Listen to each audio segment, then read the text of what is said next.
Kompas Petang kami lanjutkan bersama saya Maido Elfrina. Saudara, penggeledahan KPK di rumah anak buah Bobi Nasution tak hanya soal temuan uang 2,8 miliar. Rumah mewah milik Kadis Sumut PUPR Topan Ginting pun turut disorot.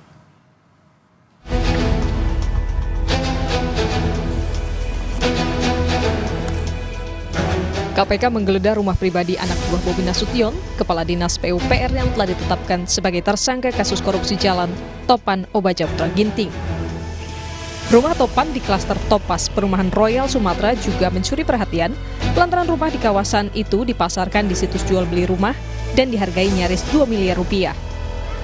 Diduga, rumah yang baru ditinggali 6 bulan terakhir ini belum masuk dalam laporan harta kekayaan penyelenggara negara LHKPN KPK tahun 2024. Harta Topan Obaja Putra Ginting berdasarkan LHKPN KPK tahun 2024 sebagai Kepala Dinas PU Kota Medan mencapai total 4.991.948.201 rupiah.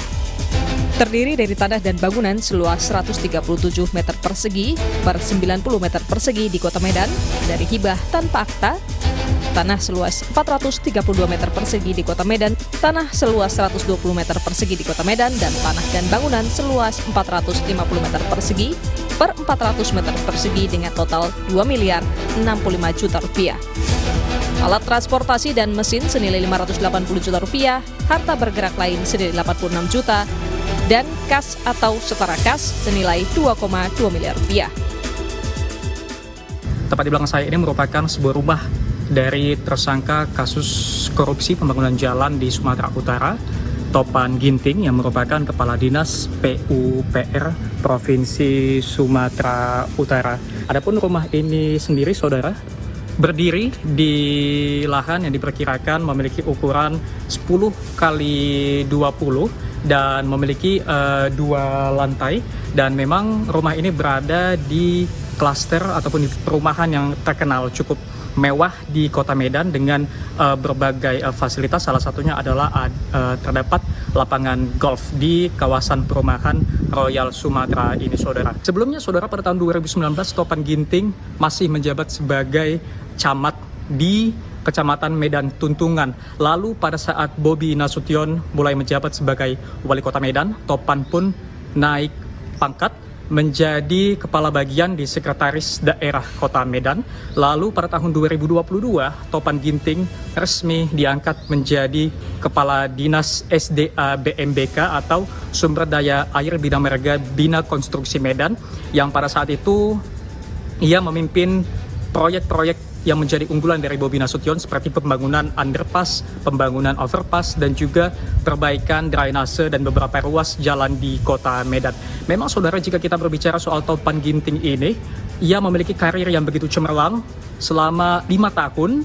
Banyak sekali jabatan-jabatan yang diperoleh oleh Topan Ginting, terkhusus pada masa pemerintahan Bobi Nasution, baik saat menjadi Wali Kota Medan ataupun menjadi Gubernur di Sumatera Utara.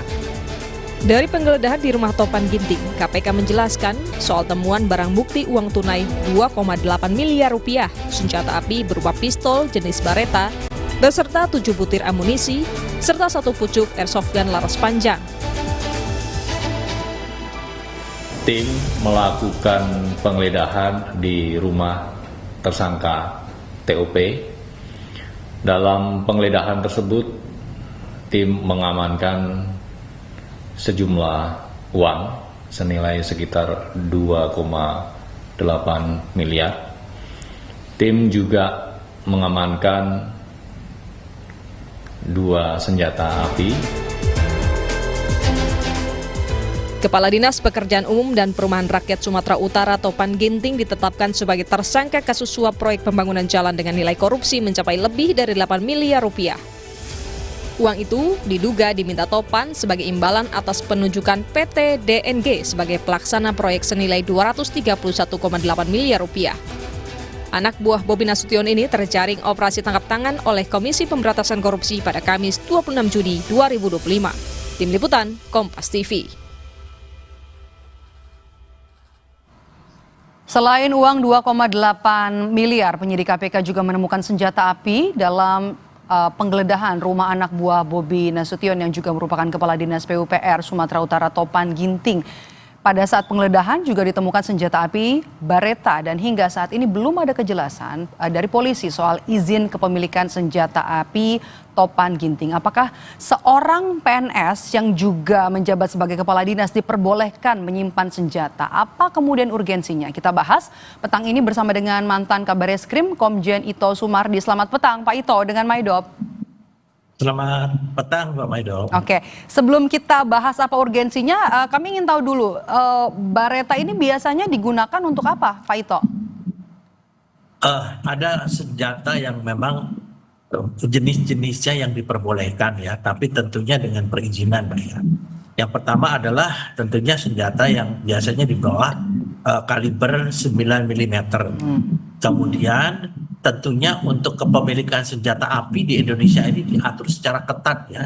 Itu tentunya apabila seseorang yang memiliki senjata api tetapi tidak bisa membuktikan izin yang dimilikinya, maka yang bersangkutan itu akan terkena undang-undang yang cukup berat, undang-undang darurat nomor 12 tahun 51, kemudian ada peraturan Kapolri nomor 18 tahun 2015 dan juga tentang undang-undang darurat undang-undang yang lain ya. Jadi saya kira mungkin kalau diperbolehkan atau tidak, memang ada beberapa pejabat ya yang mungkin karena tugasnya itu mereka diperbolehkan untuk memegang senjata api, tetapi itu pun juga yang terkait dengan misalnya bendahara atau pemilik bank ya, atau ada yang profesinya itu betul-betul rawan ya terjadi kejahatan. Tapi itu izinnya memang harus dimiliki dan setiap tahun izin itu diperpanjang, Mbak. Seperti saya juga mempunyai Beretta juga, tapi saya juga setiap tahun memperpanjang izin. Kalau tidak berarti saya dianggap sebagai pemegang senjata api yang ilegal. Jadi kita tentunya harus melakukan nanti pendalaman kembali. Kalau ternyata yang bersangkutan itu tidak memiliki izin, maka ada konsekuensi hukum yang diatur dalam undang-undang darurat ya 12 tahun 51 dengan ancaman hukumannya dari penjara sampai dengan hukuman mati ya. Nah, saya kira ini yang perlu nanti didalami oleh penyidik KPK dan tentunya bekerja sama dengan kepolisian, karena izin senjata api itu hanya bagi orang sipil dikeluarkan oleh kepolisian. Demikian, Pak. Tadi kan Anda menyebut biasanya pun kalau misalnya ada pejabat yang memiliki atau juga mengantongi izin senjata api ini, biasanya ada yang mau dilindungi begitu ya, bendahara tadi Anda bilang, atau membawa uang begitu. Kalau untuk senjata Beretta ini sebenarnya Pak Ito bisa dimiliki warga sipil, kemudian siapa saja yang bisa mendapatkan izinnya Pak Ito? Sangat terbatas ya Mbak ya. Tadi saya sampaikan kaliber di bawah 9 mm itu biasanya ada diberikan kewenangan atau pemegang senjatanya dari orang-orang yang memiliki profesi sangat rawan dari kejahatan ya.